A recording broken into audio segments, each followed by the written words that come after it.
مولانا طارق جمیل صاحب کی بہو یعنی عاصم جمیل کی بیوی نے اپنا بیان دیا ہے کہ ان کے خاوند عاصم جمیل کی وفات حادثاتی موت ہے، اللہ کے حکم سے ہوئی ہے، انہوں نے خودکشی نہیں کی، لوگ اپنی طرف سے باتیں بنا رہے ہیں اور مولانا کا دل زخمی کر رہے ہیں۔ مولانا صاحب پہلے ہی بہت زیادہ پریشان ہیں، جوان بیٹے کی موت نے ان کا دل زخمی کر دیا ہے، ان کا سینہ چھلنی کر دیا ہے، وہ دکھ سے چور چور ہیں، غموں سے بھرے ہوئے ہیں، لیکن پھر بھی سوشل میڈیا پر طرح طرح کی ویڈیوز وائرل ہو رہی ہیں۔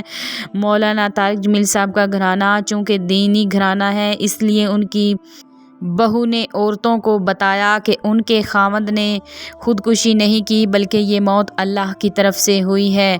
ہم سب بہت پریشان ہیں، انا للہ و انا الیہ راجعون، اور اللہ کی رضا میں راضی بھی ہیں۔